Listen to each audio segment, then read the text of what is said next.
It was almost 6 o'clock in the evening when Patrick Dunn finally made it home Wednesday night. He worked an extra hour and a half to finish the wiring work that Wayne Falk, his boss, assigned him that morning. By staying at work, he was able to finish the task almost half a day earlier than expected. I must say, he worked like hell all day, and he felt it in his aching muscles. It's almost a good thing that his wife Glenda left this morning for 3 days of seminars in Columbus. He initially offered to take the day off and accompany her on the trip, but she insisted that he stay, reminding him that the two of them were going on a cruise during spring break. They already had tickets, and he had already booked a vacation for this trip. The tickets were displayed prominently on the middle shelf of their sideboards, so they could see them every time they looked into the dining room. Patrick was a little surprised that there was no message on the answering machine confirming that she had arrived safely. She decided to make the 3-hour drive instead of taking one of the local flights, which was also an option. If he remembered correctly, registration started at 7 in the evening, so he decided to call her and pressed the speed dial button on the wall phone to contact her cell phone. The phone only rang twice before she answered. "I was just about to call you, Patrick. You must be reading my mind." She sounded happy, and he could hear the crowd buzzing around her as she spoke. He was not surprised that she knew who was calling, since caller ID would have shown that the call was from a home phone. "You know that I could always read your thoughts, dear. So you arrived safely. How was the journey? I hope you still have all your wings intact." He laughed loudly, knowing her first words in response would be to defend her driving skills.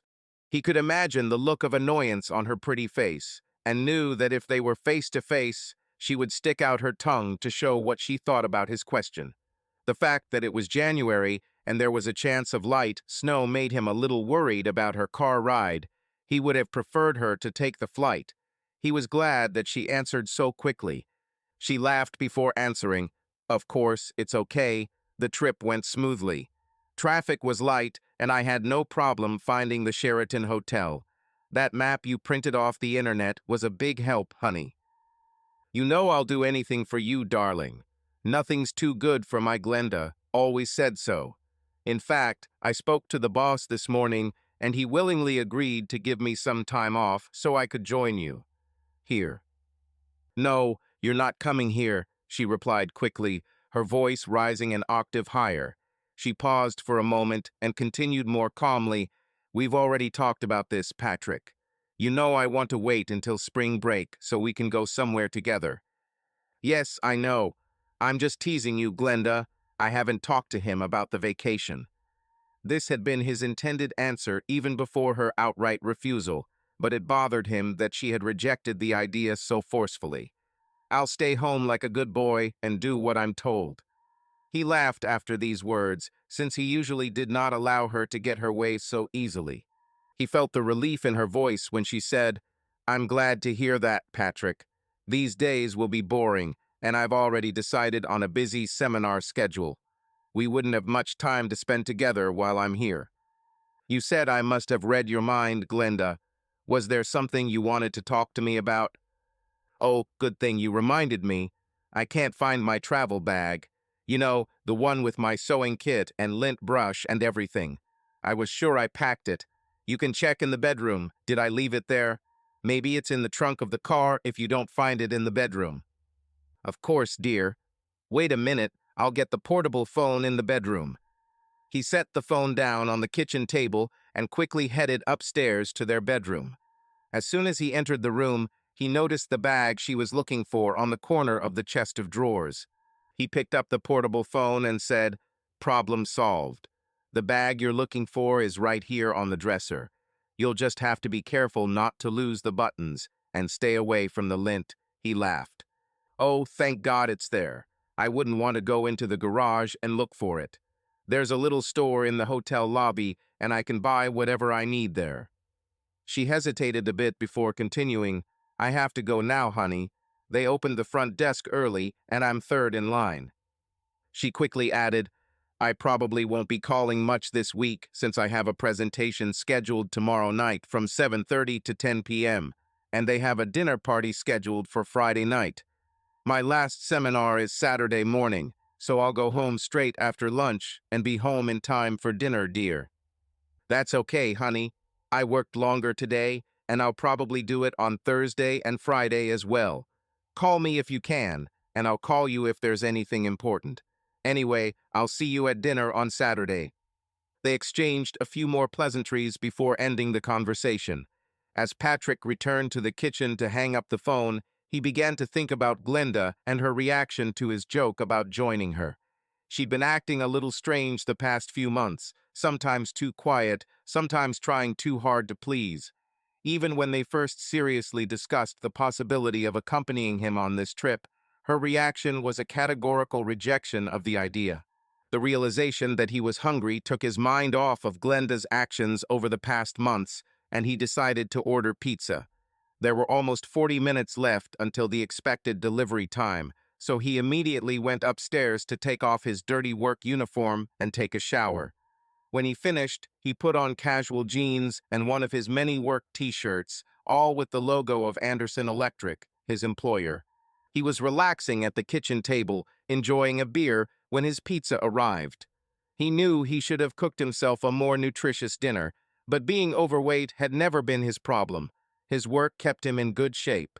Glenda wasn't a big fan of pizza, so he felt comfortable indulging himself while she was gone. He will eat the leftovers the next day, taking them for lunch. Most workplaces had a microwave where he could heat up his food. He spent the next hour watching one of the news programs on TV, but soon realized that his attention on the talking head had waned, and he was thinking again about Glenda and her change in behavior over the past 60-odd days. It bothered him that something had changed in her, and that she had so categorically rejected his offer to join her on the trip. At 35, Glenda was a real beauty, tall and slender, with long dark hair and dark eyes. She worked as a sociology professor at a local college. She had recently been hired at the end of the last school year, a fact she was very proud of. As one of the junior members of the faculty, she had more classes than most, but she mentioned that she was assigned a teaching assistant, or as she called it, a teaching assistant. As the fall semester began, she told him how nice it was that her teaching assistant, a senior who would graduate in the spring, could help her with a grading of papers and the student advising that she had always been responsible for. She mentioned his name was Anthony, but Patrick couldn't remember if he'd ever heard his last name. His name came up a few times in the first couple of months, but she hadn't said anything about him in a long time. In mid-November, she brought up the topic of upcoming seminars she wanted to attend. They were scheduled for the week between New Year's and the start of the second semester. It was considered professional development, and the college covered most of the costs. At first, when he offered to accompany her, she did not object.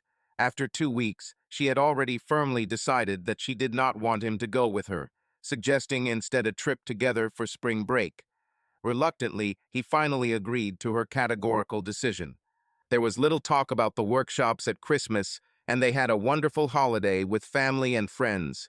He noticed several large envelopes containing registration materials, and her registration was quickly sent back. She seemed to be looking forward to the trip, and even started packing her suitcase a few days before the new year. However, she was always organized, and this was quite typical for her. A little after 8 o'clock, he returned to their bedroom, intending to continue reading the book he had left unfinished on the nightstand. When he saw the bag Glenda was talking about on the phone, he decided to put it back on the shelf in the closet where it was usually kept. As he picked up the bag, he noticed that it was sitting on top of Glenda's diary, a book he thought she usually kept in her briefcase. They were married for 8 years, but he rarely saw her diary as she always hid it. Once, immediately after the wedding, he jokingly asked her to allow him to read it, but she categorically refused, making it clear that it was for her personal and private use. She described it as her thoughts or memory, and it was meant for her eyes only. They never discussed it again, and in fact, he had only seen her diary open in her hands a couple of times in their 8 years of marriage. Both times he took her by surprise, and when she saw him, she immediately closed the book and latched the small lock, effectively barring his access. Patrick suspected that she wrote in her diary when she was in her office at college, although she could do it at home while he was at work. Their schedules didn't line up completely, and she was usually still home when he left and would be back by the time he finished his shift. Returning the bag to the shelf, he returned to the dresser and picked up the diary, touching it for the first time. The book was about 6 inches by 8 inches and an inch thick. It was covered in red leather and securely closed with a clasp that was held in place by a small brass lock. Holding the book, Patrick thought that it probably contained the secret to Glenda's behavior change over the past few months. Instead of putting the book back on the dresser, he carried it downstairs, returning to the kitchen. The light was brighter there, and he carefully examined the book and its lock. The first thing he noticed was that when he looked at the top and bottom of the book, he saw that only about a third of the pages were used, while the rest appeared to be new. His first thought was that this book was unlikely to be Glenda's only diary. It is impossible for 8 years of notes to take up only a third of the book. He knew there must be other, older volumes. After thinking about it for a couple of minutes, Patrick realized that the only likely place to keep the previous diaries was in Glenda's closet. Each of them had his own closet, and he never entered hers. Even as he thought about it, he headed upstairs to their bedroom. After 5 minutes of careful searching, he found a shoebox on the back of the top shelf and opened it to find a stack of red leather journals. He immediately returned to the kitchen with the treasure he found. The first thing he noticed was that all the diaries were the same. The ones in the box had a small white circle with a number on the spine, and the 6 books were numbered 1 through 6. The current diary was not numbered. As he examined them, he noticed that the word Coombs was embossed on the bottom of the back cover of each diary, which he recognized as the name of a local specialty store. The next thing he noticed was that all 7 locks seemed identical, without any identification numbers or marks. He wondered if they were all the same in key. Another thought quickly occurred to him, and he immediately took the telephone directory from the shelf under the phone and found the number for Coombs Specialties. It was already 20 minutes to 9, and he wondered if they would still be open, since many shops in the city center were open late on Wednesdays. The phone was answered within 2 rings. Coombs Specialties, how may I help you? The voice belonged to a young woman, and she sounded sincere. Hello, I heard that you have a line of red leather journals that are about 6 by 8 inches. Do you know if you have any in stock now? Would like to buy one as a gift. I think I know what book you're talking about. Wait a minute, I'll go check if they're on the shelf. She walked away from the phone for a few minutes before returning and saying, Yes, we have 2 in stock. After he learned that the store would be open until 10 in the evening, Patrick quickly went to take a look at the new diary, which he might be able to use to get the small key that would open them. It was a risky move, but he knew that if he tried to pick the lock, he would probably ruin it, and Glenda would never forgive him for trying to pry into her journals. Half an hour later, Patrick was driving home with one of the red leather diaries and the key in his bag next to him. It was expensive, almost $1.60, but he didn't care about the price. It was a small price to pay if he could find out what was bothering his wife. He can always give her a new diary for her birthday. He already had suspicions that she might be hiding her illness from him. She had already done this once, when the test showed abnormal results, and she was worried alone, without sharing it with him. In the end, it didn't turn out to be anything serious, but the thought that she had a mammogram in the fall never left his mind. Another reason for her concern could be conflicts between members of the college faculty. He knew that if she had problems with a colleague, she would never tell him about it. Glenda believed in solving her problems on her own when it came to her work. There was another possibility, of course. She was lurking in the back of his mind, and he consciously tried to ignore her, but she kept popping up in his thoughts. What if she was cheating on him? Like any gullible husband, he couldn't admit it to himself, and instead focused on other possible explanations. In some ways, they were an unusual couple. He was an inch shorter than her, with short blonde hair and blue eyes. His body was muscular, while she was tall and slender. They knew each other in school and even met several times.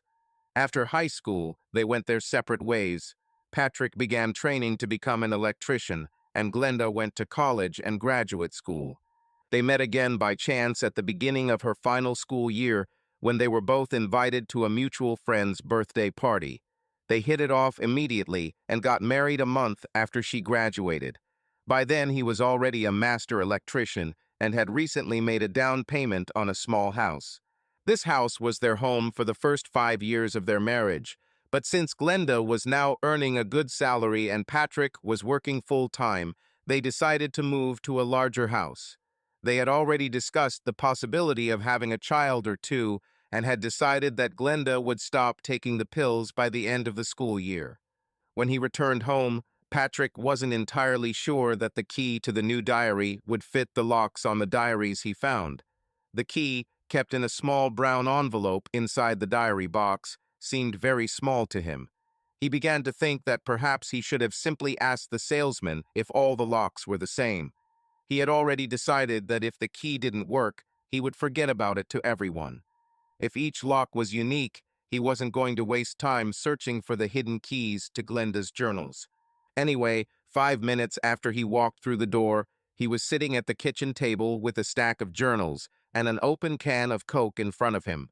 He had a small key in his right hand and was looking at the seventh diary, the one that contained Glenda's most recent entries. He knew that if he tried this key and it fit, there would be no turning back. He would open the diary and read what she had made clear was intended for her eyes only. He sat there for a few minutes, trying to decide if he wanted to cross that line. He was afraid that he would accidentally reveal to her that he was peeping, and she would never trust him again. After all, his concern for her health and constant pushing unspoken questions in the back of his mind together gave him the push he needed to open the lock. The key fit perfectly, turned smoothly, and the lock clicked open. After a few seconds, the book became available for his study, and he opened it to the last page he had used. At the top of the page was the previous day's date, and about 3/4 of the page was filled. He quickly began to read the neat handwriting written on the page. It took him a minute to read the lines, and by the time he had finished he had turned pale, his face had lost all expression, and his eyes had taken on the shiny look that tears give. He slowly stood up, picked up his can of Coke, and walked to the kitchen sink. Standing there and looking out the window, he slowly clutched the can of Coke, apparently not noticing that the drink soon began to overflow and flow down his hand into the sink. Finally, he noticed his wet and sticky hand and threw a trash jar into the sink and washed the sticky mixture off my fingers. After drying his hands with a paper towel, he picked up a stack of journals and a key and walked slowly into the living room. He placed a stack of books on the nightstand next to his chair, turned on the lamp above it, and sat down in his favorite chair. Once he was comfortable, he took the seventh diary and opened it to the first page. He had a clear idea of how the story ends. Now he needed to find out how it started. The page he read forever changed his idea of an ideal wife and their ideal life together. He needed to know the details of how this happened, and he hoped the diary would provide them. Instead of reading the events in reverse order, he chose to read them in chronological order. For a while, he considered going straight to the Sheraton Hotel, going up to room 412, and talking to his wife. He quickly decided that this would most likely lead to disaster, as he would either become a prime candidate for a traffic accident in his rush to get there, or he would be unable to control himself if he made it there unscathed. His only option would have been to call her, but he was afraid that he would break when he heard her voice, and he was too manly a man to want to get rid of himself that way. The top of the first page was dated early June, just over 6 months ago. He began to read, carefully looking for anything that might be relevant to the devastating information Glenda had written on the last page. None of the notes about the summer months contained anything that could help him understand his wife and her plans. There were several mentions of her happiness in life, her husband, and how her career has gone since she was hired. Everything he read was supposed to make him happy and proud, confident in his marriage, but he knew how the story would end when he reached the last page. This knowledge spoiled everything good he read. In early September, Glenda finally wrote an entry in her diary that had something related to what Patrick was looking for. He sat down in a chair and reread the relevant part of the entry twice. 8 September. Dear Diary, my new assistant came into my office today. He's a little taller than me, maybe an inch or so, and has black hair, dark eyes, and a short, scruffy beard that looks more like an unshaven one. He introduced himself as Anthony Romano and reminds me of someone, maybe a movie star. He left me a printout of his grades and seems quite qualified. Now Patrick began to read the diary more carefully, looking for any other mention of Anthony Romano, the teaching assistant. The next two entries contained nothing but thoughts about her classes and how they were going. She seemed quite content, although perhaps a little nervous about how she would handle one of the larger classes she had. It had over 100 students, and she wondered how she would be able to accommodate that many students. September 15th. Dear Diary, Anthony is now helping me with my big class. He answers students' questions when I am busy preparing materials for the lecture. I have noticed that my female students seem to be very enthusiastic about it. I overheard two of them discussing him as they left class, noting that he looked a lot like Leonardo DiCaprio. That's probably why he seemed familiar to me. As he continued to read, mentions of Anthony Romano became more frequent. Now he reads even more carefully, stopping from time to time to reread some passages. September 20. Dear Diary, now classes are getting better. Several students dropped out. I think they may have felt that the course would be too difficult for them. I noticed that while I was lecturing, Anthony sat in one of the front rows and seemed to spend all his time watching me. I'll have to give him more work. September 24. Dear Diary, I had about 3 hours of free time this afternoon and was working on a reading assignment when Anthony came into my office. He stayed to help, and the work moved quickly, with both of us making copies and selecting articles to include. The recording continued with a long paragraph in which she mentioned her intention to talk to Patrick about how children could fit into their future. This was the first post he found that mentioned this topic. September 30th. Dear Diary, I caught Anthony's eye again during the lecture. I frowned at him, and I'm sure he knew what I meant, but he just grinned and continued to watch me. At the end of each class, at least a couple of female students approach him and ask him questions about the lecture. None of them seem to want to come to me for information. I guess they are more interested in him than in helping. Overall, my students are doing well, which makes me very happy. It's not that I haven't lectured before, but now that I'm a professor, I feel more pressure to make sure my students succeed. There were several entries in a row with no mention of Anthony, although they showed that her classes seemed to be going very well. In all her entries, she was happy and optimistic and mentioned her determination to talk to Patrick about their plans. He remembered that sometime in the fall they first talked at length about their common desire to have at least one child. Glenda wanted to finish her first year as a professor without the worries and responsibilities of pregnancy, so they decided to wait until the end of the school year to start trying to get pregnant. October 8. Dear Diary, I'm so excited.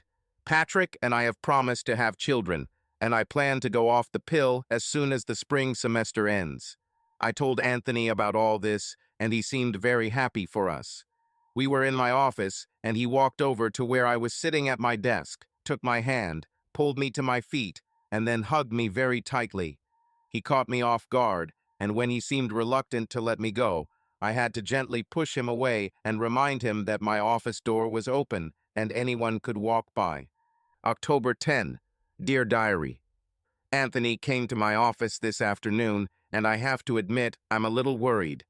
I didn't see him come in, and I didn't realize he was there until I heard the door close and lock. When I looked at him, he smiled at me and said, "Now no one can pass by and see us." I clearly told him to open the door, and he did. He hung around for about 15 minutes before finally leaving. Now I wonder what he meant when he locked the door. October 11. Dear Diary, I was preparing questions for a first-year quiz when Anthony walked in today. He stayed to help, and it really made the job easier. He apologized for closing the door yesterday, and I told him it was okay. When I asked him why he was so interested in me, he replied that he liked the company of mature women much more than girls his age. I told him that I was happily married, but I must admit that I was very flattered by what he said. The idea that he could potentially be more interested in me than some of the sexy young women at our college fills me with surprise. October 13. Dear Diary, I expected Anthony to come into my office today, but he didn't. I was a little disappointed because I wanted to talk to him more about what he said about being interested in mature women. October 15. Dear Diary, there were several students in my office today when Anthony walked in. I hoped he would stick around until the last one left, but he left when I finished discussing essay topics with the last group. October 16. Dear Diary, today I finally got the chance to talk to Anthony. He asked if he could close the door so we wouldn't be disturbed, and I agreed.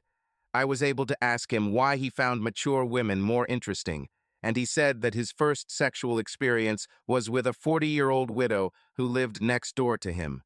He claims that he finds that girls his age don't know what they want, unlike mature women.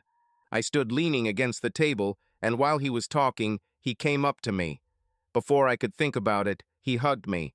If I ever had any doubts that he found me attractive, he put them to rest. I wanted to show him that I wasn't mad at him, so I let him hold me for almost a minute before I gently pressed myself against him. He immediately let me go, but took me by surprise when he leaned forward and kissed me. He turned and walked out of my office without saying a word. Now I understand that I should have stopped him at that moment and reminded him that I was happily married.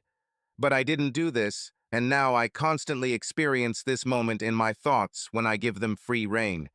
Patrick was concerned about this because it was clear that Anthony was constantly testing boundaries and Glenda was not reacting in the way he thought was right. He left the book open on his chair while he went to get a fresh can of Coke. Returning to his chair with a book in his hands, he was ready to continue reading about the apparent seduction of his wife. The 20th of October. Dear Diary, late this afternoon, as I was getting ready to leave the office and drive home, Anthony appeared at the door and asked if I was busy. As soon as I said no, he came over and locked the door behind him. He completely ignored my request to open the door and immediately approached me. He took my hands and said that he had been thinking about me constantly for the last 4 days. He said he wanted one more kiss. I told him that I was not a widow looking for a lover and that him pursuing me was wrong. He said he understood, but asked for a kiss for his birthday. I thought it would be the easiest way to get rid of him and agreed, but now I regret it. I didn't know what to say, so I apologized for not having a card for his birthday.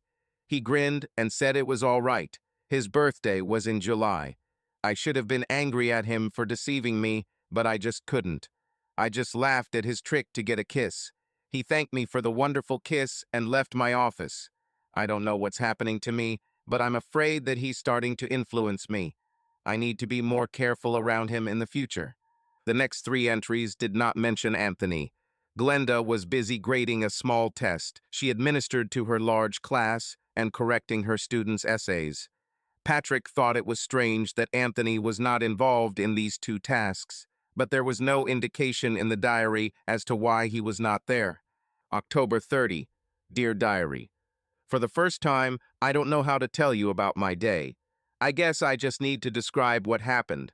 I don't know how I'll be able to deal with Patrick when he gets home, because I'm afraid he'll see me and immediately understand everything. It all started when Anthony walked into my office this afternoon. I was busy reading and didn't hear him come in, and his cheerful hello took me by surprise. When I looked up, he was closing and locking my office door. For some reason, I didn't tell him anything about this. When he came to me, he took my hands and lifted me from the chair. He didn't give me a chance to say a word before he started kissing me. I feel so ashamed. There's no excuse for not stopping it right away. He just smiled and said, "Don't try to say you didn't like it." I didn't say anything, and he said, "I knew it." When I finally found the voice, I told it to leave. He smiled slyly and said that he would see me tomorrow. I realized that I am not handling the situation with Anthony correctly. He makes it so hard for me, and I'm sure he knows it. Maybe I should talk to Patrick about this, but I just know he won't like the way I've let this play out. The worst part is that I find myself thinking about Anthony from time to time. Tohan Patrick read this entry for the third time. He realized that he was again so angry that he would lose control if Anthony was in front of him. He never thought he was capable of extreme cruelty until this moment came. November 2. Dear Diary, I think I've finally stopped worrying about how I'll look in front of Patrick. That first evening was the most difficult. Every time I spoke to Patrick, or he looked at me, I was sure that he would understand what happened in my office. At one point, he asked if something was bothering me, since apparently I was acting a little strange under pressure. He accepted my denial without question, and I realized how easily I could hide everything from my husband. I hope I never have to do this again. November 6. Dear Diary, it had been several days since I last saw Anthony alone. He was at a lecture where he was supposed to help me, and I noticed that he was still looking at me. When he catches my eye, he smiles at me, and I'm sure I blushed for the first time. I'm wondering how I'll cope the next time he comes to my office alone. November 8. Dear Diary, Anthony walked into my office this afternoon, but several other students were already there. I looked at him as he walked away, and he blew me a kiss and grinned. I'm sure the other students didn't see this since their backs were turned to him, but I wish he would have been more attentive to my situation. I received an invitation to a series of seminars in Columbus just after the new year. It looks interesting, and I think I'll go if I can. I ordered an information pack. November 9. Dear Diary, yesterday was another day that will be difficult for me to talk about. Once again, I am very unhappy with both Anthony's behavior and my own, and I am wondering how this will all end if I don't do something soon. I had a couple of free hours this morning and was busy when I heard the office door open and close. I don't know how Anthony manages to walk in without me noticing. I asked him to open the door, but he simply ignored me.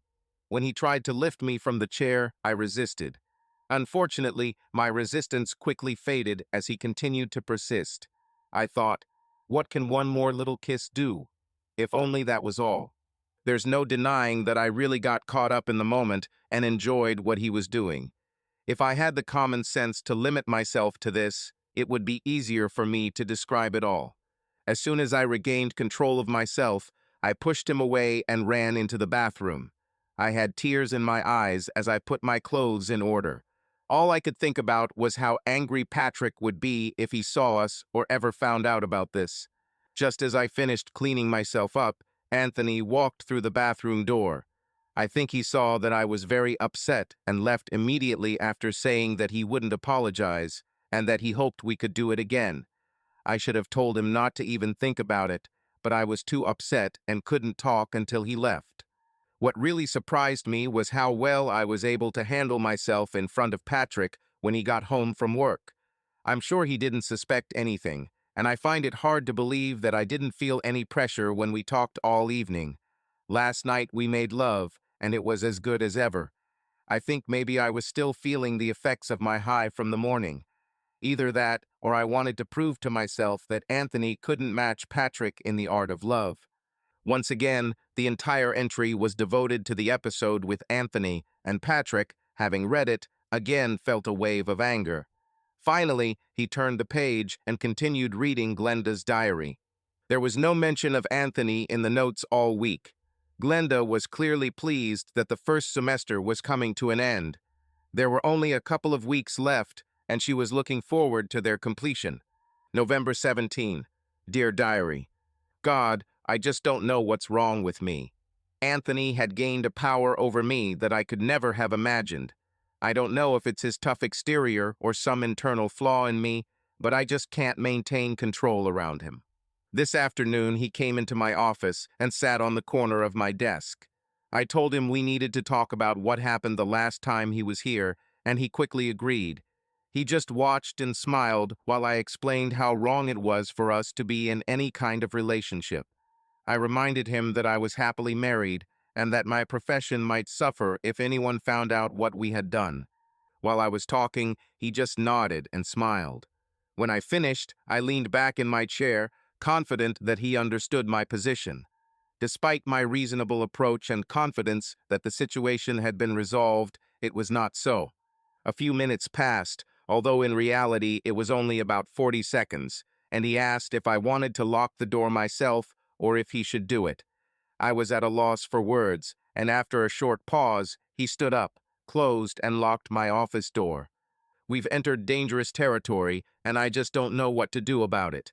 A big part of me wants to stop him as my assistant, but another part of me says we didn't do anything that bad. I'll never be able to tell Patrick about this, and luckily there's no way he'll ever find out. My office is on the 4th floor, and there are no buildings that can look at us. All this happened just an hour ago, and I still feel euphoric. Hopefully my emotions will be back to normal before I return home to Patrick. This recording was also difficult for Patrick. It was clear that the situation was quickly escalating. He already felt that he did not know his wife as well as he thought, and he had already decided to read all of her diaries, no matter how long it took. He read the 2 pages over and over again. Having finished, he looked at his watch and noticed that it was already 2 in the morning. He knew there were still many pages ahead, but he couldn't put the book down. Before continuing reading, he called the Anderson Electric office and left a voicemail saying he would be taking the next day off for personal reasons. He had not yet made a final decision about what he would do, but he knew that his life had already changed forever. Where there had once been love and dreams of the future, there was now a cold emptiness and growing anger. Before continuing to read the diary, he went to the bathroom to make room for the last can of Coke and then grabbed a fresh can from the kitchen on his way back to the living room. He didn't feel tired and didn't think it was caused by the caffeine in his drink. His mind was in overdrive, trying to process everything he was reading. He looked at his watch again and was surprised that only 8 hours had passed since he spoke with Glenda, and his suspicions were beginning to arise. November 22. Dear Diary, Anthony was in the office this afternoon, and I purposely kept the table between us.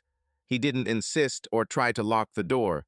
I've felt so guilty these past few days that I couldn't even let him touch me. I think he sensed my determination to keep things on track. I hope I can maintain this firmness. The next few days of recordings contained no mention of Anthony. Glenda was feeling optimistic as the first semester came to an end. There were only a couple of weeks left, and she was looking forward to their completion. November 23. Dear Diary, I told Patrick about the workshops, and he was open to me going. He even offered to take some time off to go with me. I'll have to think about this. There might be a few things we could do when I'm not in class. Apparently, Glenda's decision not to have Patrick accompany her to the seminars changed dramatically between November 23rd and mid-December. Patrick continued reading. November 25. Dear Diary, Anthony stopped me in the hallway this morning and asked if I would reconsider the possibility of him visiting the house. I clearly told him that this would never happen. He especially wanted to know if Patrick had night business trips. His next idea was that I could visit him at the house on 2nd Avenue that he shared with 3 other students. When I told him I would never do that, he said I could always call him if I changed my mind. His name and number in the phone book. Apart from trying to get me to meet outside of college, he behaved himself. I told him about the seminars I was planning to attend, and he showed great interest in them. I told him they were for teachers only, but he just smiled. November 30th. Dear Diary, yesterday was another day that will be difficult to write about. I feel like I've completely lost myself. She barely slept last night, and even Patrick seemed to sense that something was wrong. I wish I could explain to him what's on my mind, but it's simply impossible. I've been fantasizing about Anthony several times over the past couple of days. I don't have any feelings for him, but I just can't close my eyes to it and forget what we did. That's what I was thinking when he walked into my office this afternoon. I was preparing exam materials, and he helped me finish the work in half an hour. After I thanked him, he simply stated that he was going to lock the door. What was wrong with me that I couldn't stop him? I just stood there and watched as he closed and locked the door. When it was over, I grabbed my clothes and ran to the bathroom. I locked the door and got dressed, crying. How could I let this happen? Anthony was dressed and gone when I finally came out of the bathroom. Everything in the office was the same as before this happened.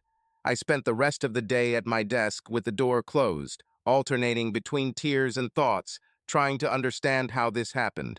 Perhaps I should consider seeing a therapist. As Patrick read this entry, he saw that Glenda did feel genuine regret and upset, but could not find an excuse for what happened, an act in which she clearly took part of her own free will. His heart grew darker as he read, and the words he read had a very negative effect on his usually generous and happy personality. The Patrick who began to emerge was not the person his friends, family, or even Glenda would know. December 7. Dear Diary, Anthony came into the office this morning to say goodbye. He is flying home for the holidays after his exam tomorrow. He wanted to know if I should ask him to come back early so he could come to the seminar with me. I told him to think about it because I haven't made a decision yet. He smiled and said that he would call me in a few days at the office. December 8th. Dear Diary, today I told Patrick that I wanted him to stay home while I was at the seminar. We could go on a cruise during spring break. We've already discussed the possibility of a cruise, so this is not a new idea. He wasn't happy about it, but eventually agreed to stay home. I feel terrible lying to him about the trip. I haven't decided whether to take Anthony with me yet, but I think I want to keep the option open. I thought about our romance many times on the couch in my office. I don't understand why I'm considering this possibility. I'm so happy with Patrick and our life together. I never think of Anthony in terms other than as a sexual partner. There is no love here. It would be nice to spend some time with him without rushing, as he is definitely an experienced lover. I wonder if he will call me or forget about this idea. 12 December. Dear Diary, Anthony called me at the office this morning. He still wants me to take him to Columbus. He suggested that I call there and book 2 adjoining rooms so that no one would ever see us entering the same room. His idea of describing him as my brother and booking the room in his name seems perfect. He said he would call again tomorrow to see if I made a reservation, and if so, he would call them to pay for my room with his credit card. Now I need to decide if I'm going to knowingly cheat on Patrick. December 14. Dear Diary, Anthony called again today. Apparently, he tried to contact me yesterday, but I was not in the office. I actually called and made a reservation as he suggested. I felt terrible doing this. We were given numbers 412 and 414. Today, he is going to call and pay for number 414 with his Visa card. He sounds excited. I can't say I'm really excited, but I think I'm looking forward to it. Anthony will leave at the end of the spring semester and is no longer participating in the assistantship program. I hope I won't be tempted to date him again after our 3 nights at the Sheraton. I don't know what it is about Anthony that captivates me so much.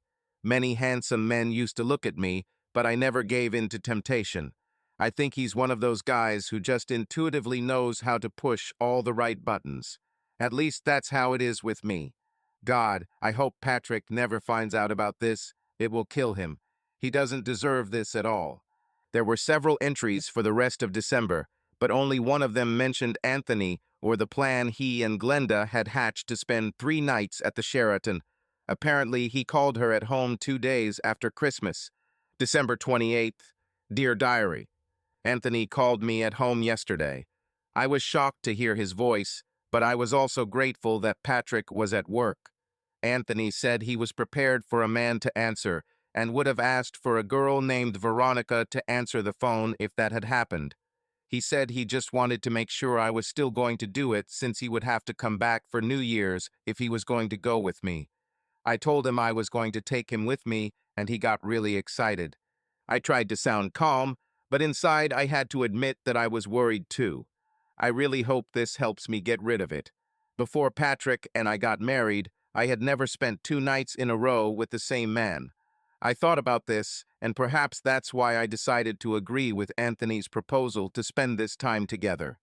I just pray that it brings out everything that's inside of me. Patrick looked at his watch and saw that it was almost 5 a.m. He knew the next entry was the one he read first, just moments after opening the diary. He had almost finished the last book of Glenda's diaries, but had already decided that he had to read them all. Even though what he read suggested that she had never cheated on him before, he had to know for sure. He wanted to know if there was someone else he could direct his anger towards. He already knew that he had a lot to do today, so before finishing the last page, he returned to the kitchen to make coffee. Time for bed will be later. When he returned to the living room with a cup of fresh coffee, he read the last page of the book again. January 3. Dear Diary. Well, tomorrow is a great day. I'm going on 3 days of workshops and 3 nights of sex with Anthony. I'll pick him up before I leave town, and I guess I'll drop him off at his house on the way back. Thank God Patrick didn't seriously try to convince me to take him on this trip. I really don't know what I would say to him if he did that. Patrick found a map for me on the internet so I wouldn't get lost along the way.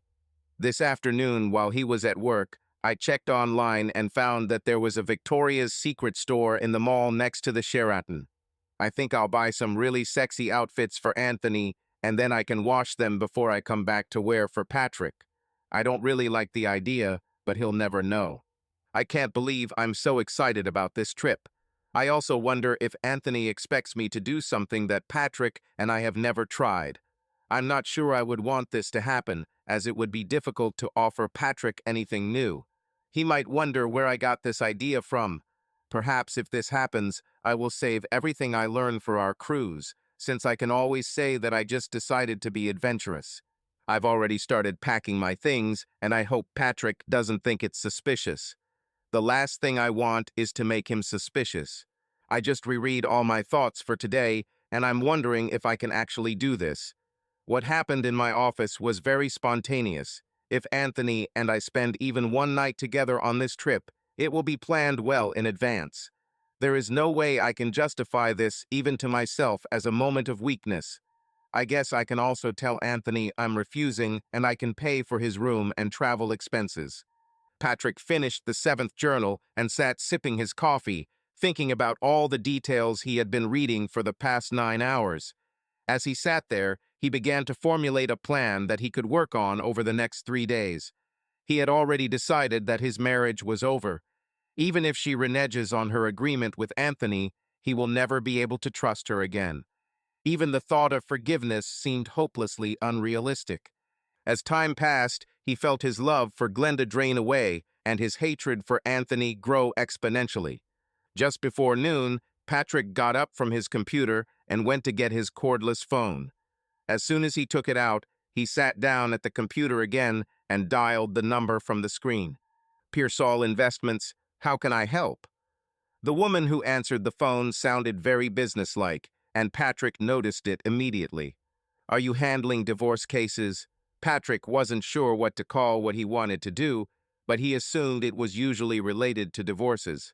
If you mean do we take photos of cheating spouses and things like that, then yes.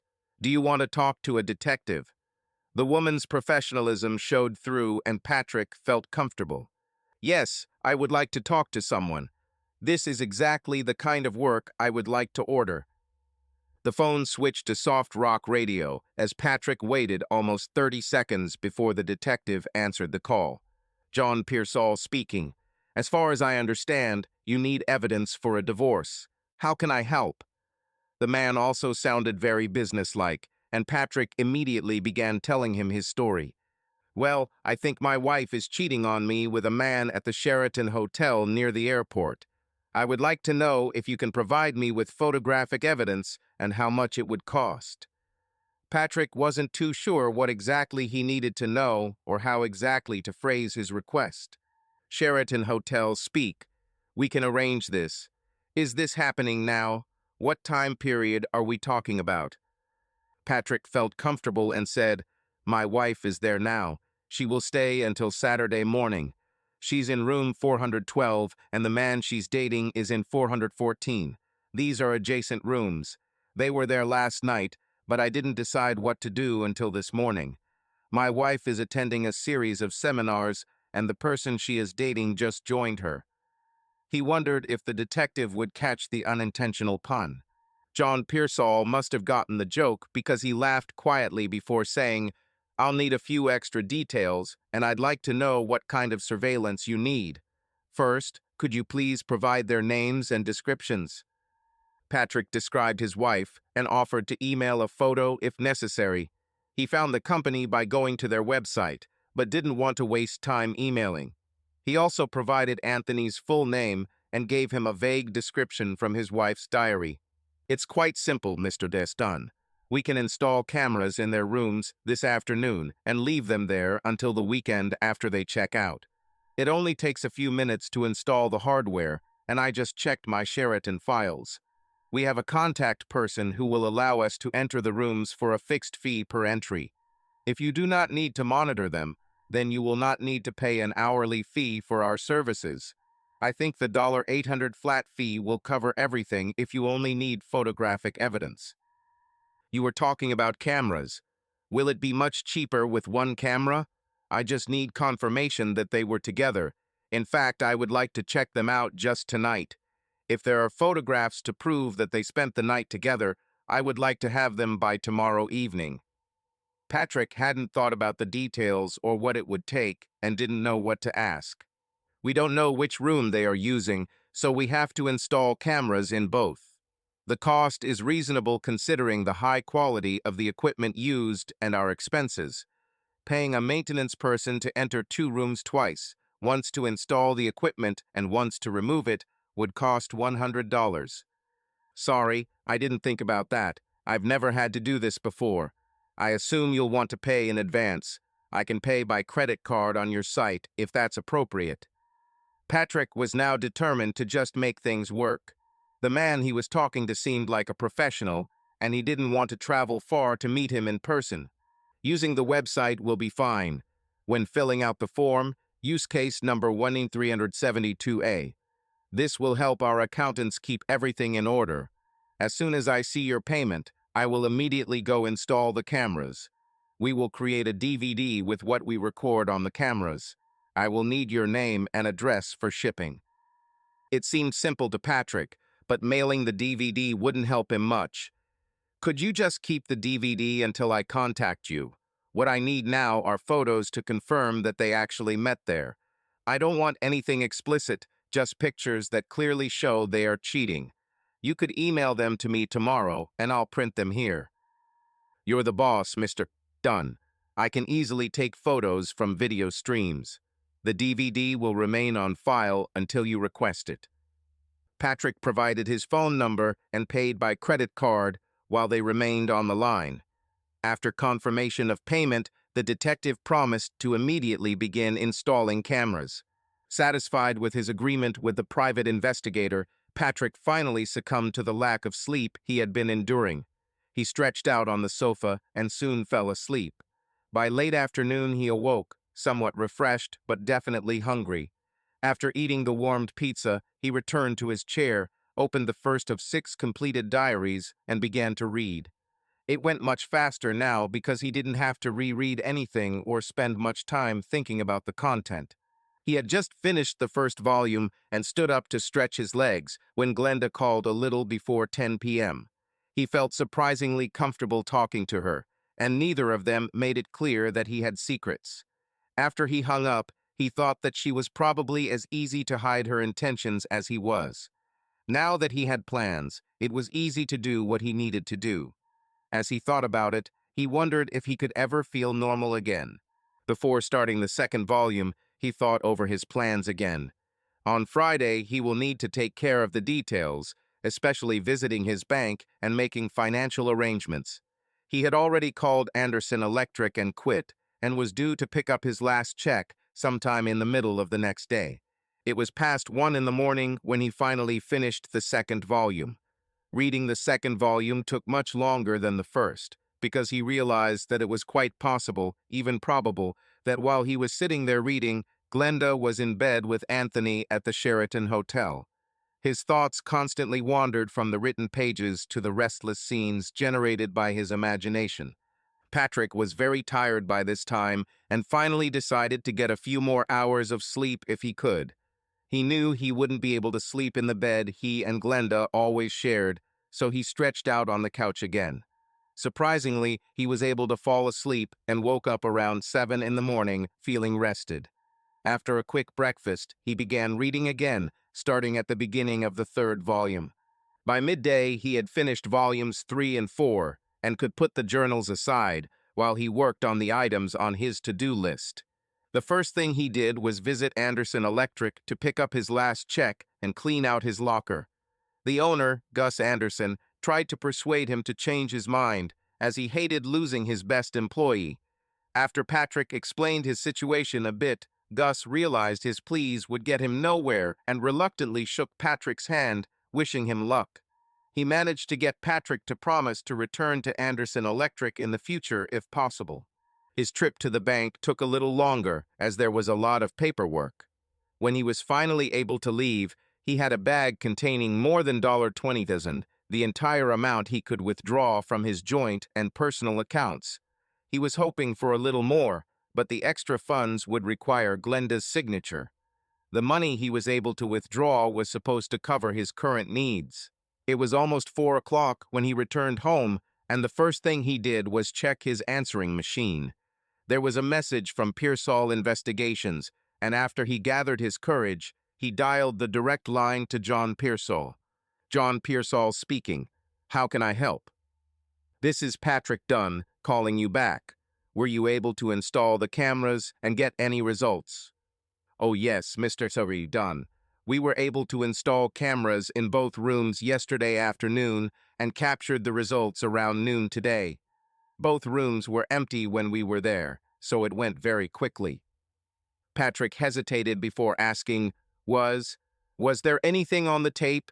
He almost held his breath as he waited for John Pearsall's answer. Well, Patrick, this is never easy for me to say, but your suspicions have been confirmed. We will have all the evidence you need for your divorce. They spent the night in your wife's room. I've transferred the footage to DVD, and it's here for you whenever you want to pick it up.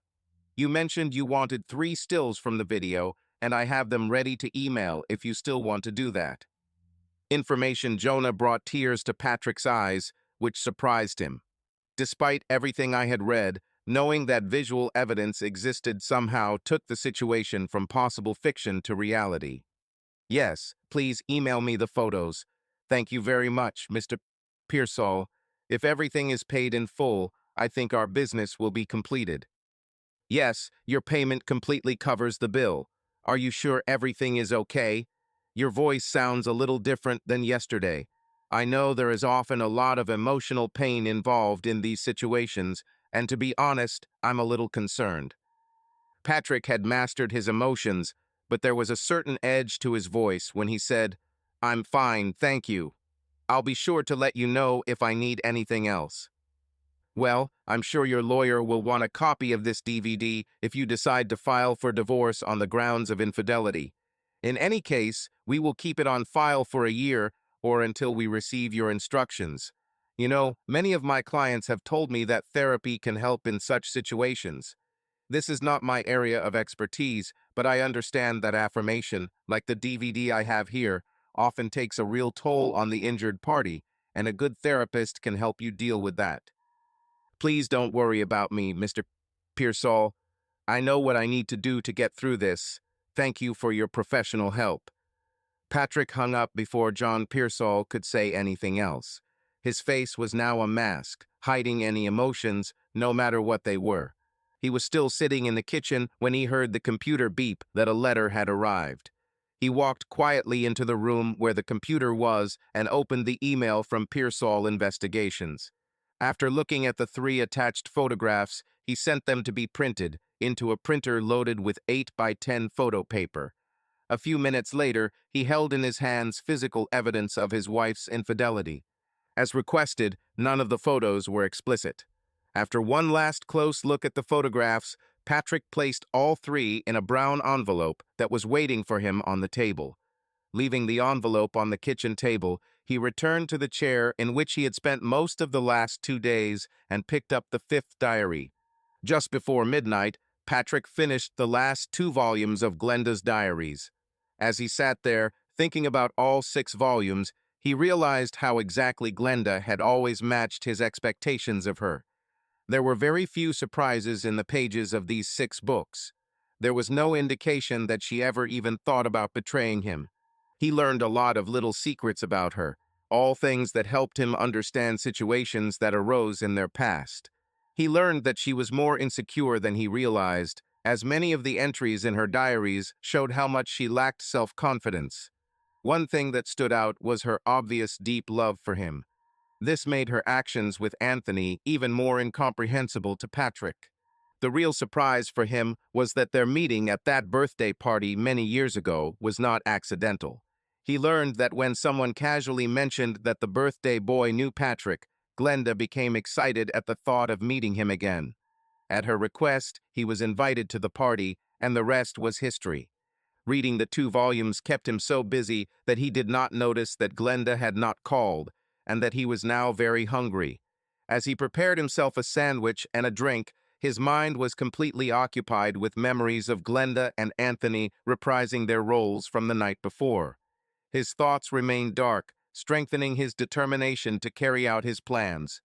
Whether it was the late dinner or the 8x10 photos of Glenda and Anthony appearing before his eyes every time he closed them, he slept restlessly at night. A little after 7 in the morning, he gave up trying to sleep again and got up to start the day he had been preparing for the last 2 days. He had a lot to do and decided to start early. At 8:30 a.m., he called his only close relative, his brother Samuel. They weren't exactly at loggerheads, but they rarely saw each other outside of the obligatory Christmas visit. It had been just 2 weeks since his brother, sister-in-law Mary, and their 2 children, Sam, 12, and Brenda, 10, had visited him. Patrick noticed that his brother was surprised to hear that Patrick was going to come over for a short visit that morning. Luckily, Samuel and his family had no other plans. Patrick managed to stay busy until he arrived at his brother's house a little after 10 a.m. Knowing that the children would be eager to return to their activities, Patrick called them into the kitchen, where he sat at the table with his brother while Mary made fresh coffee. He knew the family planned to visit Disneyland during spring break, so he gave each of the children a new $100 bill for pocket money. They were delighted with the gift and thanked and hugged him profusely. "You didn't have to do that, Patrick," Samuel said, "but it was very nice of you to make their day like that." "What's happened? Did you win the Powerball lottery?" Patrick forced a small smile and said, "No, that's not the point. My luck isn't nearly as great. I just felt generous." The 3 of them were sitting at the kitchen table with coffee, making small talk. Finally, Mary said, "I don't think there's any need to avoid talking about the big plans you and Glenda have. She told me that you are going to have children. I know you'll enjoy having the kids around as much as we do." Patrick paused for a moment before responding. "She told you about it, right? I don't think there are many things that women don't talk to each other about." Before Mary could say anything else, Patrick continued, "It's hard to say how our plans will pan out. A lot can stand in the way of such decisions." He effectively changed the subject as he turned to his brother and asked him a couple of questions about his job as a restaurant manager. A few minutes after they finished their coffee, Patrick stood up to leave. "In case I don't see you, until next Christmas, I hope you're doing well."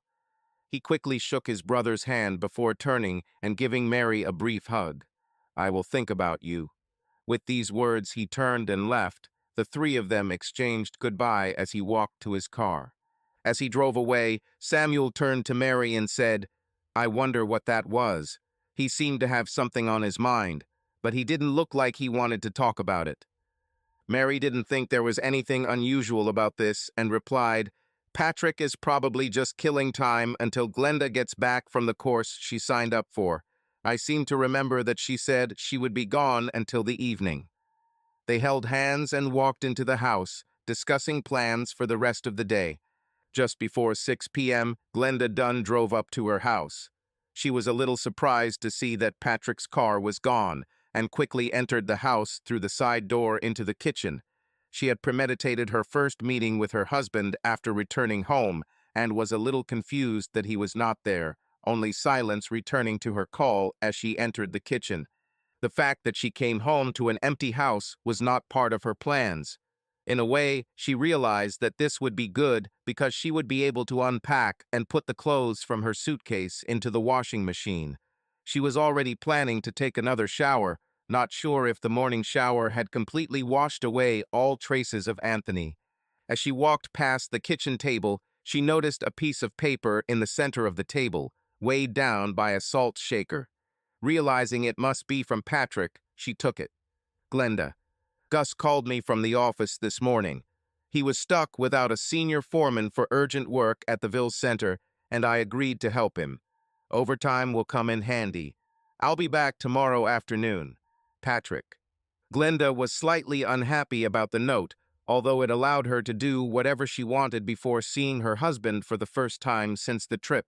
She placed the note on the kitchen counter and took her suitcase upstairs to put everything in the wash. She had already decided that instead of a shower, she would take a nice, long, hot bath. After transferring the clothes that needed to be washed into the laundry basket, she was carrying it towards the bedroom door when she noticed her diary on top of the tall dresser. She immediately remembered that she had left it with the emergency bag on Wednesday and picked it up to take it downstairs. She was relieved to see that it was where she had left it, untouched. She intended to update her diary during the trip, but was unable to do so because she had forgotten it. She realized where he was when Patrick told her where the emergency bag was and clearly remembered putting both items there. Patrick apparently put the bag back on the shelf, but left her diary where it was. She decided to catch up while she washed the clothes, since it was too early to relax in the bath. While the washing machine washed the last traces of Anthony from her clothes, Glenda made herself a sandwich and a bowl of soup. When she finished lunch, she put the dirty dishes in the sink and went to the phone, pressing Patrick's speed dial button. It rang twice before she realized that the sound of a ringing cell phone was coming from a basket on the kitchen counter. The basket was used by both of them to store keys, cell phones, and sometimes a wallet or change. After hanging up, she walked over to the counter and took Patrick's cell phone from the basket. Crap, how can I contact you now? It was strictly a rhetorical question, and after she asked it, she returned to the kitchen table and placed the diary in front of her. The small brass key that opened the diary was in her wallet, attached to a piece of red yarn, and she quickly used it to open the lock. After removing the lock, she opened the book to the first blank page, took a pen, and began to write. Jan. 7. Dear Diary, the most intense 4 days of my life have ended, and I hope that I can remember everything that I wanted to tell you. Some things will be unpleasant to write down, but I have to do it. When I picked Anthony up at his house, it was obvious he was looking forward to it. He kept trying to touch me during the ride, and it irritated me a little. He finally left me alone when we got onto the highway after I warned him that someone I knew might see us. The further we drove from the city, the more relaxed I became, and I began to enjoy his attention when we finally arrived. We stopped at the mall before heading to the Sheraton, and while he went to the drugstore, I went to Victoria's Secret to find some sexy lingerie. He must have been running back and forth because he joined me in the store before I could buy anything. He made several offers, and I finally bought one set that he liked and two that I chose. The one he wanted me to buy was a little tacky in my opinion. I put it on for him on Wednesday night, and he doesn't know it, but I wrapped it in an empty bag and left it in the trash when we checked out this morning. There was no way I could have worn it for Patrick, especially knowing that Anthony had chosen it. I also decided to throw away 2 sets of bra and panties, which I bought because I didn't want anything to remind me of our nights at the Sheraton. I know I can't erase all the memories, but I'll try. On Wednesday evening, Anthony joined me in my room. Thursday night was similar to the previous night, except that I started thinking about Patrick. I finally realized after that first night that there is a huge difference between sex and love. On Thursday night, I told Anthony that was it. The novelty I enjoyed the first night quickly wore off, and I began to realize how much I preferred making love to my husband. I didn't want to start a fight with Anthony, so I didn't tell him anything until we were about to go to bed. He got very angry, and for a while I was even a little afraid of him.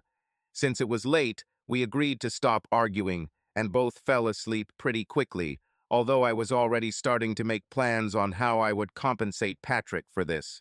On Friday morning, I spoke to him through the locked door and told him not to plan on coming to my room again. He said it was okay and that he would find another partner for Friday night. He said I wasn't the only sexy female sociology professor staying at the hotel.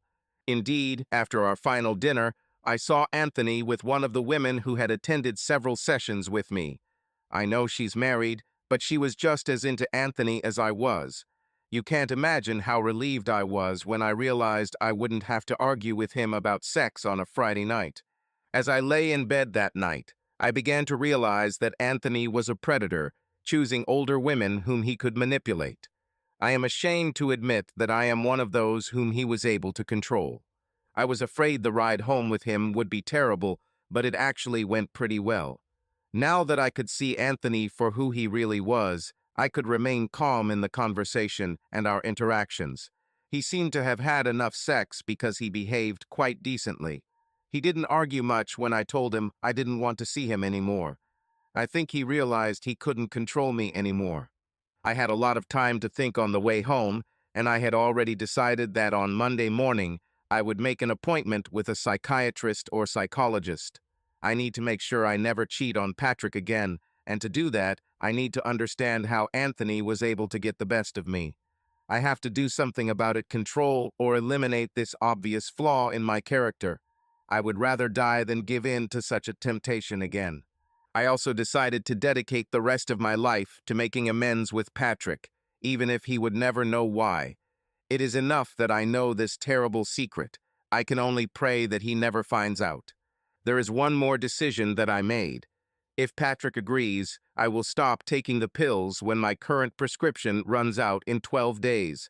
The prospect of having children began to excite me very much, and there was no point in waiting any longer.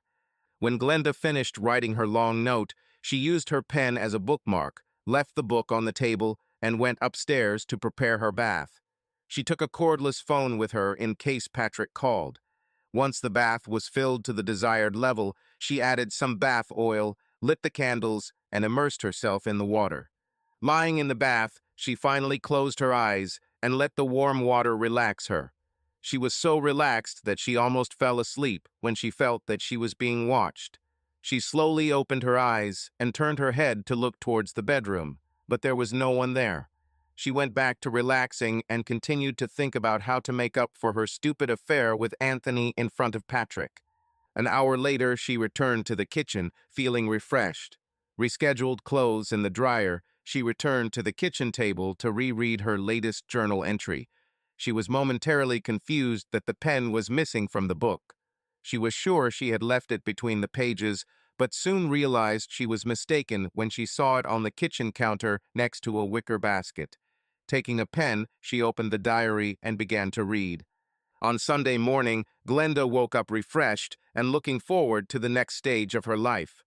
After cleaning the house in the morning, she showered and changed into an outfit she knew Patrick liked. By noon, she was sitting at the kitchen table with a cup of coffee, a large roast beef just starting to cook in the oven, when she was interrupted by a knock on the side door. She was both surprised and concerned to see two large men at the door, one of whom was a young uniformed policeman standing off to the side with his hand on the handle of a holstered pistol. The second man was older, wearing a suit and coat and holding his police ID in front of him. "I'm Detective Rankin, and this is Officer Reynolds. We're from the Springfield Police Department looking for Patrick Dunn. Can you tell if he's home?" The relief was evident on Glenda's face, and she quickly said, "Patrick is at work now. The moment I saw you, I was afraid that something had happened to him. I'm his wife, by the way. Maybe I can help you." The two men exchanged quick glances before the detective said, "Maybe we better go in. It's a little chilly outside." Glenda stepped away from the door and said, "Of course, come in." She led the two men into the kitchen before continuing, "Why are you looking for Patrick? What interest could the police have in him? He never got into trouble. The detective responded, "We received a call to homicide this morning reporting a homicide. The call was recorded, and the number from which it was made was traced to your husband's phone. We are now working with his carrier to determine where he was when the call was made." Relief returned to Glenda's face as she said, "Well, obviously, there was a mistake somewhere. I tried to call my husband last night when I got home and found that his phone was left at home. It's in that basket over there." She pointed to a wicker basket on the kitchen counter. The skepticism clearly showed on the detective's face as he said, "Can I check his phone?" With that, he walked over to the basket and examined it for a few moments before picking it up and returning with it to the kitchen table. "I don't see any phone here, Mrs. Dunn. Are you sure you're not confusing it with some other day?" Shock showed on Glenda's face when she realized that the basket was indeed empty. She quickly walked over to where the basket was and looked around, although it was obvious that there was nothing else on the counter. "I don't understand. His phone was here when I tried to call him last night." She looked between the officer and the detective, clearly upset and worried. "Well, I can't explain why the phone wasn't in the basket where you say it should have been, Mrs. Dunn. Obviously, I have to believe that the call traced to your husband's phone was actually made from that phone." The detective opened his briefcase and took a few notes before continuing. "Does your husband know one Mr. Anthony Romano?" At the mention of the name, Glenda became even more surprised, and her face went white for a moment before she said, "I know Anthony Romano, but my husband doesn't. Anthony was my teaching assistant last semester." The men exchanged glances again before the detective said, "So there is no reason why your husband would have something against Mr. Romano? Are you sure he didn't know him?" Glenda looked panicked as she replied, "No, Patrick never dated Anthony." The detective took a few more notes before looking at her and saying, "Well, your husband seemed to know Mr. Romano well enough to report his murder." Glenda was so shocked by this statement that she sat down at the table before saying, "Anthony is dead. He was on the trip with me, and I dropped him off at his house around 5:30 last night. How could he be dead?" Detective Rankin sat at the opposite end of the table before asking Glenda, "What was your relationship with Mr. Romano? Could they have given your husband a reason to kill him?" Glenda's face paled as she replied, "Anthony was just an older student who was my teaching assistant, and there was no reason for my husband to do anything to him." Although she said this, her tone of voice was unconvincing. The detective gave her almost half a minute of nervousness before he said, "When we arrived at the address your husband gave us, we found evidence that Mr. Bordes Romano had been attacked at the entrance to his home. In the hallway lay a travel bag and marks indicating a struggle that had taken place there." Glenda began to cry quietly as the detective described the scene at Anthony's house. The estimated time of death was between 6 and 8 p.m. yesterday.